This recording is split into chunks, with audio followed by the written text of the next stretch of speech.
Actor Ravi Mohan and Aarthi இவங்களோட விவாகரத்து மனு சென்னை உயர்நீதிமன்றத்தில் விசாரணையில் இருக்க நிலையில் இப்போது ரவிமோகனோட கேர்ள் ஃப்ரெண்டான கெனிஷாவோ அவங்க லைஃப்பை விட்டு பிரேக்கப் பண்ணிட்டு போயிட்டாங்க. இதனால் பிரேக் டவுன் ஆன ரவிமோகன் ஒரு ப்ரெஸ் மீட் வச்சு அவர் லைஃப்பில் பட்ட கஷ்டங்கள், இப்போ பட்டுட்டு இருக்க கஷ்டம் அப்படின்னு பல விஷயங்களை வெளிப்படையாக பேசியிருந்தாரு. அதை தொடர்ந்து இப்போது அவர் பண்ணது எல்லாமே தப்பு, நான் எல்லாரையும் காயப்படுத்திட்டேன், இந்த மாதிரி நான் பண்ணியிருக்க கூடாது அப்படின்னு மனசு அடைஞ்சு வருத்தப்பட்டு சில விஷயங்களை பேசியிருக்காரு. அதுதான் இப்போ சோஷியல் மீடியாவில் வைரல் ஆகிட்டு இருக்கு.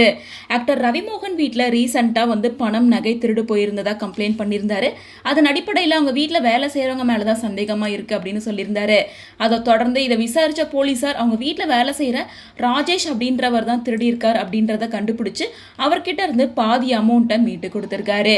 மீதி அமௌண்ட்டை ராஜேஷ் கிட்ட இருந்து வாங்கி தரதா போலீஸார் ரவிமோகன் கிட்ட சொல்லியிருக்காங்க.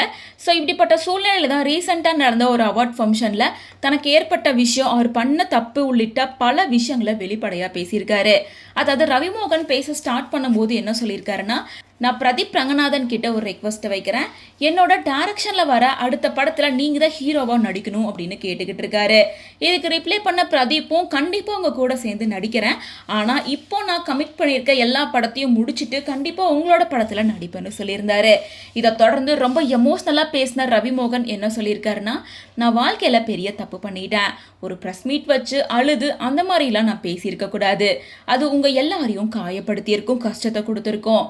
நான் வாழ்க்கையில தடுமாறினப்ப அன்பால என்ன தாங்கி பிடிச்சிங்க, சினிமாவே வேண்டாம் அப்படின்னு நான் முடிவெடுத்தப்ப என்னை மறுபடியும் நடிக்க தூண்டுனீங்க, உங்களுக்காக நான் என்ன வேணாலும் செய்வேன், இனி யாரோட பரிதாபமும் எனக்கு வேண்டாம், உங்களோட புரிதலும் அன்பும் மட்டுமே எனக்கு போதும் அப்படின்னு சொல்லி எல்லாருக்கும் நன்றி சொல்கிற விதமாகவும் அந்த ப்ரெஸ் மீட்டை பார்த்துட்டு தனக்கு ஆதரவு கொடுத்த எல்லாத்துக்கும் நன்றி சொல்லி தான் இப்போ ஸ்பீச்சை கொடுத்துருக்காரு.